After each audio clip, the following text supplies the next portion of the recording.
Canadian Tire doesn't open till 9. Well, I should be more specific. This Canadian Tire doesn't open till 9. I used to work for a Canadian Tire that opened at 8. That's why I'm here now. Just dropped my brother at work. Came down here to get some parts. I was going to do a video about putting new brakes on my truck.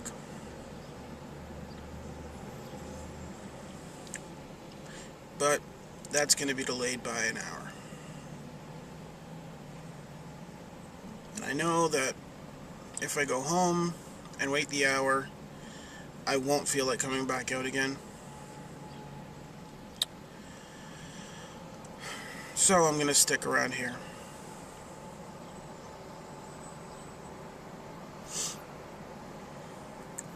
And by the way,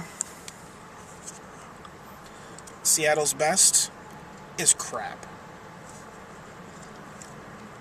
But I'm too lazy to walk across the road to the Tim's. Well, that was a task and a half. Got what I needed. But I had that feeling that I'd forgotten something, and turns out I did. So I went back in. Luckily, I remembered when I got here. But I'll give you a quick look at what I got. I got these two guys, which are my rotors. I got wheel nuts, French side, English side, lug nuts, wheel nuts, and a whole bunch of stuff in this bag over here. That's my pads. I got some grease, new gas cap, which I've needed for quite a while. So let's go home and install some of this stuff. So the first step, probably the hardest one, is breaking the bolts. Breaking the nuts, actually, I should say. As you can see, that's what they look like in the majority of places. And that is what they should look like. So they're a little old, a little rusted. It's going to be a pain to get them off. But as I showed you earlier, I have the brand new ones. So we're good if I break one. I don't plan on putting them back on anyways. So let's go. So that went easier than I thought. But of course it helps when you have a 6-foot long bar to put on the end of the wrench. So, as you can see, I have jacked up this side. I left it on the ground to undo these because you don't want the tire to spin as you're trying to take the nuts off.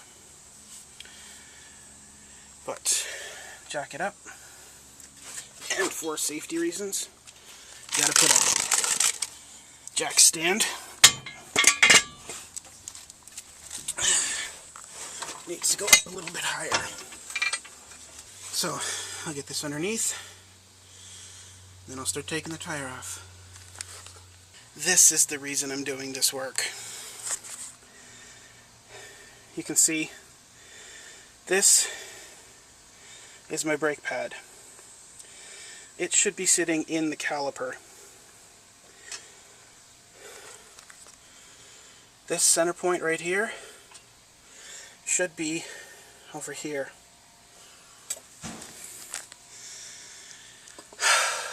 I let it go a little long. The other side's not quite so bad, but this pad's been dragging for about 4 days now.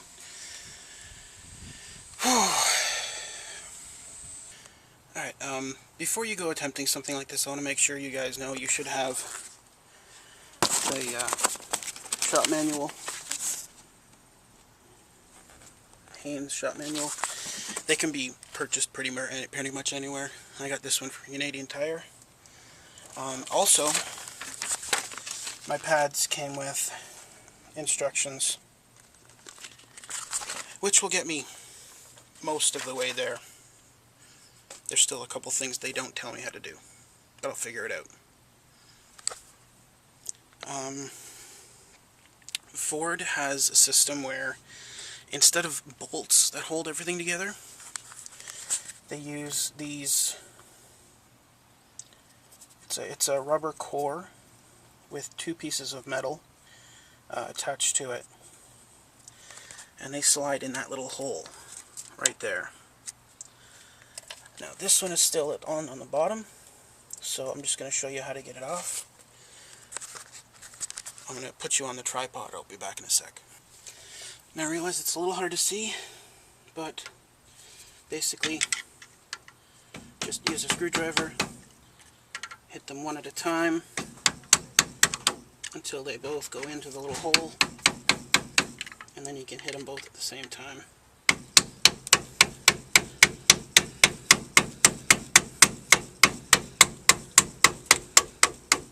And then you can feel it when it starts to get easy. No, not quite.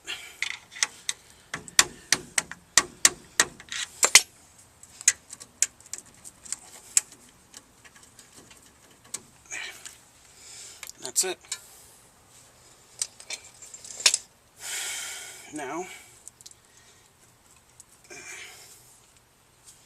thought I'd compress you all the way back. Probably not.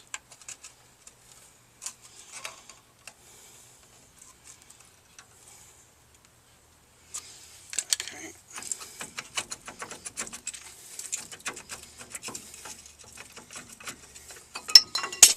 And that's that. Now, we don't actually have to take that hose off. Sit there for a minute.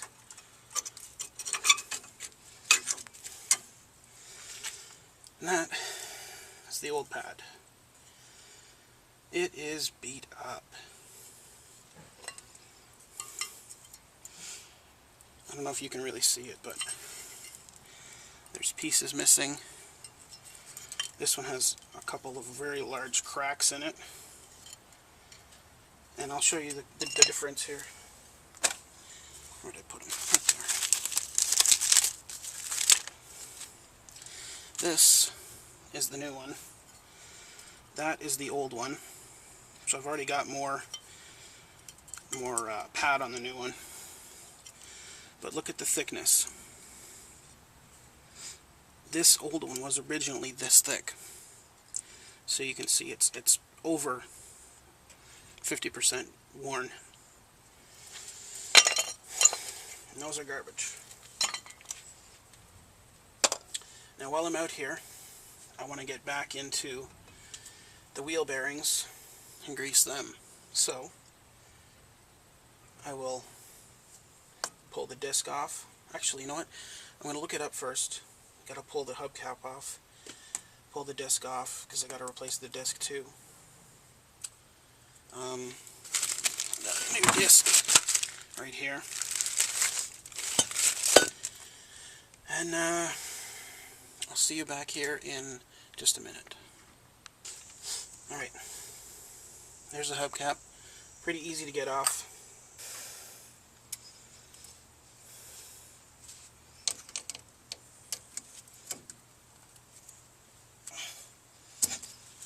Alright. Now this little... I'm not really sure what this is called. I know it has a name. Now, you know what? It'll be just my luck that I don't have the right wrench to get that off. So, I got my big adjustable wrench, put it on there, gave it a spin, and it was not tight.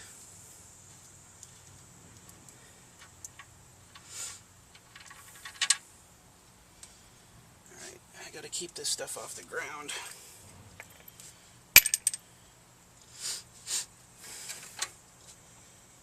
That is not how it should be.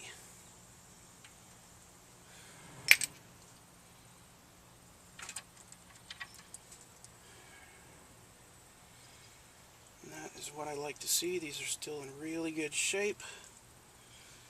It means I can just repack them like I'd planned.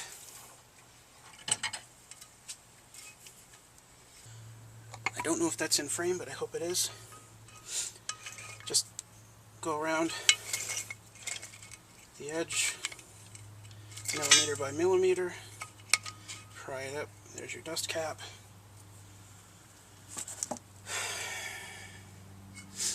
And there's the inner bearing. And this is now garbage.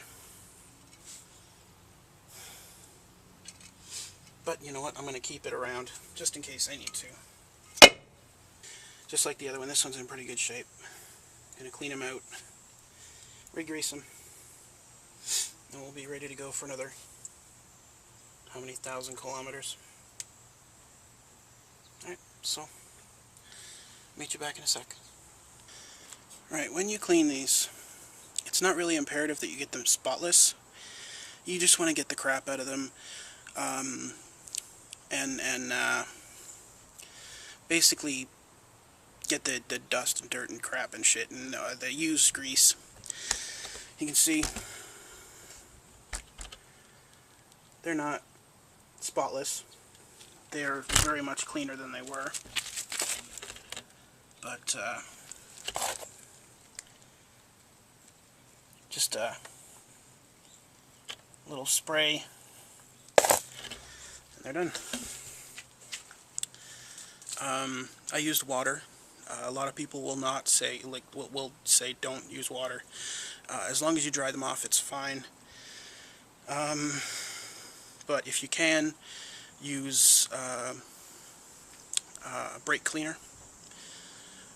Maybe carb cleaner, but I would look into that. I'm not really sure. But I know brake cleaner is good. Any kind of degreaser will work. But like I said, spray them with water, and then dry them off real good. That's what works for me. So I'm going to finish drying these, and then we're going to reassemble. Alright, wheel bearings are all clean, all dry. You can see they look all shiny and new. Now we have to re-grease them. That means we get our grease, fresh, new, brand new. And I'll show you a technique that was showed to me years ago. Okay, you just spread a glob out. Oh, this is kind of awkward here. What we're going to do, sort of mold that into a little bit of a ball there. Normally I'd be doing this with gloves, but I can't find them at the moment. And you just do this all the way around.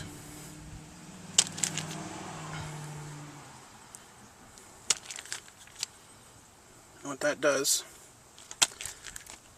other than getting me all greasy, is it forces the grease into the raceways, the inside pieces there. See if we can get this back into a ballish type shape.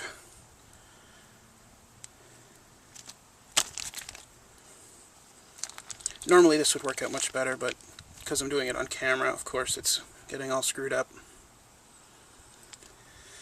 Alright. Now, put you down. Put the finger in. And we spin the bearing. Make sure they're all coated nicely. I can feel it starting to work. Okay. Alright. Now there's a few things we have to do before I put the hub slash rotor onto the spindle. I've cleaned the spindle already. Let me show you. It's kind of hard to see, there's a lot of glare. I've cleaned the spindle. It is a little gnarled up, but it'll last. It's not too deep. And other than just right in here, it's in really good shape. So, pardon my foot. We look down here, we take a little bit of our grease. Doesn't have to be too much. And we put some grease on the raceway.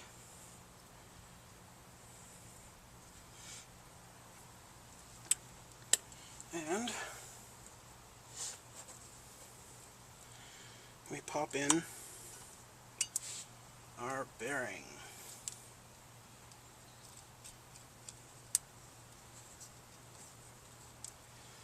Alright, now I'd forgotten to clean this off, but that's not too big of a deal. Looks like there's at least 3 types of grease in this. For those who are inexperienced, you never want to mix your grease. So, let's get this back up here. So, here we go. Oh, I put the caliper back up just to check to make sure I had the right parts. Put that back up there.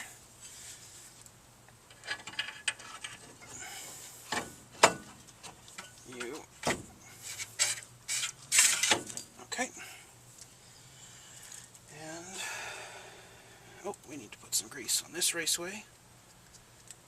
Oh, that's hot, sitting out in the sun. Get it up. Okay, good enough. Alright. I think that rag will be ready for the scrap bin when I'm done here. Cool. There we go.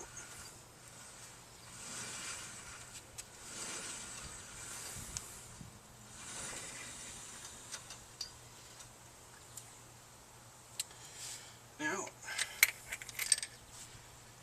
we clean off our washer.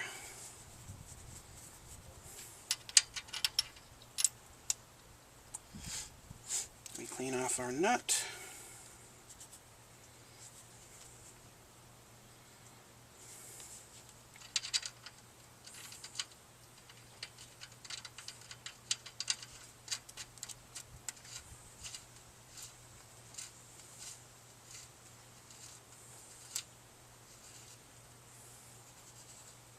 This nut has to be tightened to a specific torque.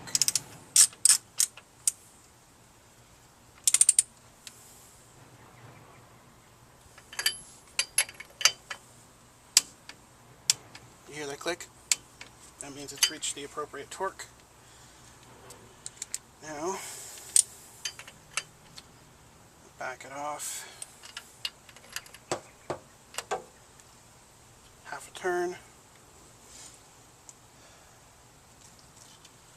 And then retorque.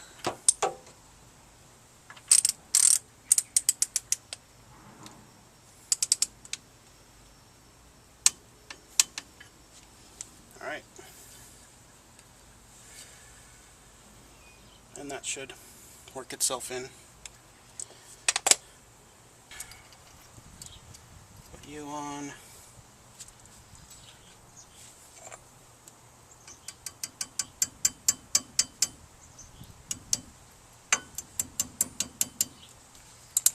You've stuck on something, okay.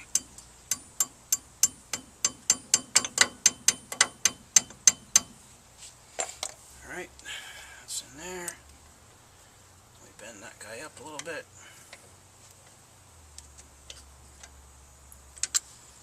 Alright.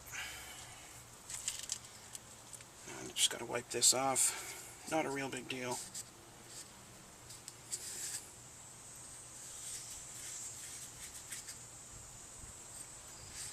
Okay. Put you on. Now, this hubcap can dent really easily, so you want to be extremely careful when you're putting these back on. Now, you want to get a clean rag So I'll be back in 1 second.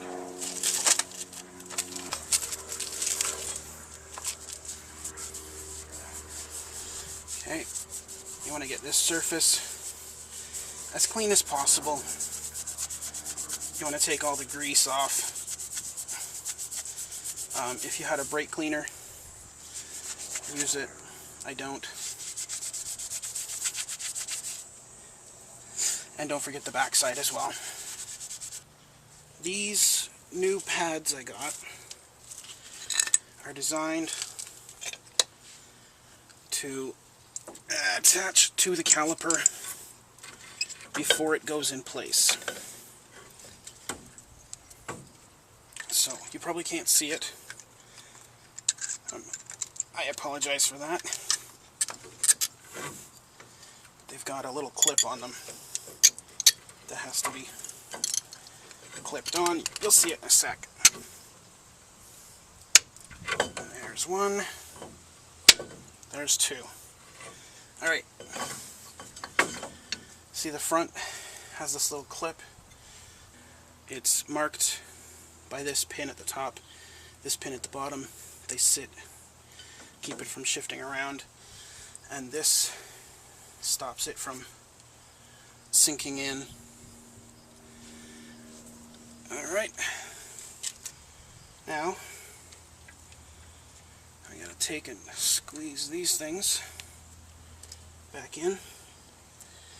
You want to put them both just to start.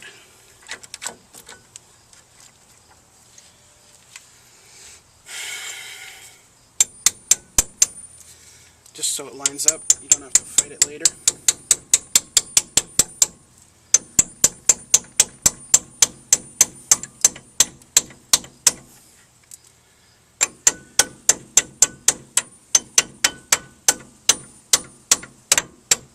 Alright.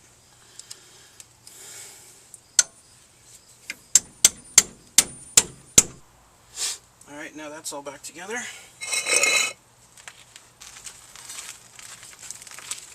Alright, move you back a touch.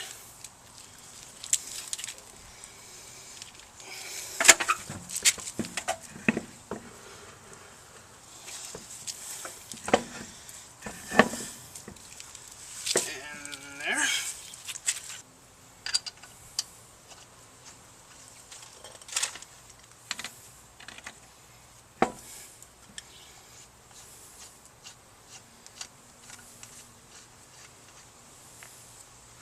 Now, these guys come in packs of 4, so I'm going to have to reuse one of the old ones.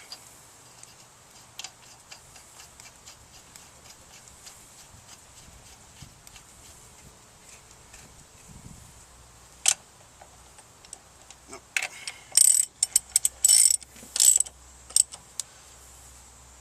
The easiest way to tighten these up would be to drop our jack and then use our torque wrench.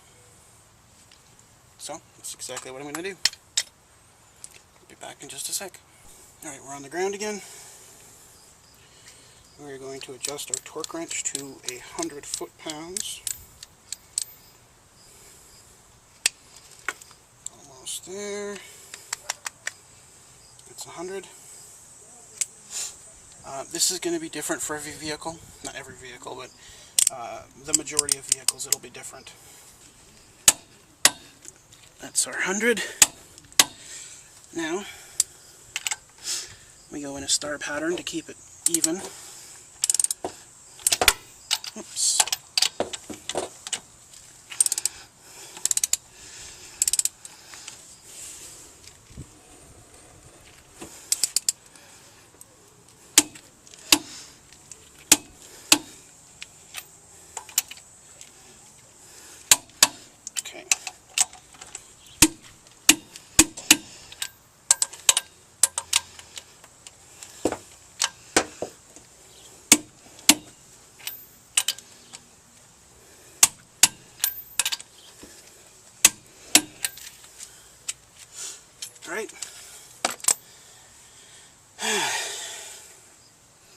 Now it's just a simple matter of, I've been calling this the hubcap. It's actually a dust cover. This is the hubcap. Get it on the right way.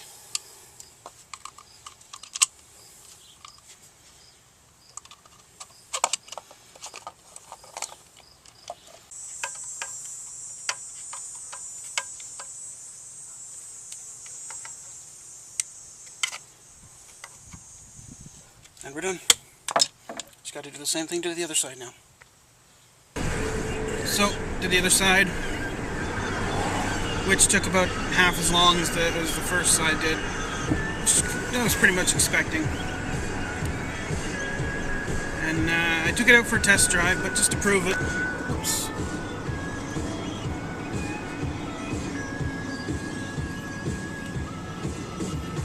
It stops. Let's turn this off. It stops. It's quiet. There's no chattering. The old brakes had. Oh well, you saw that the one pad had slipped. So every time I came up to a light, it would chatter and bounce around and everything else. And of course, there was that telltale vibration that tells you the brakes are either not aligned or warped or just old. I don't have that anymore.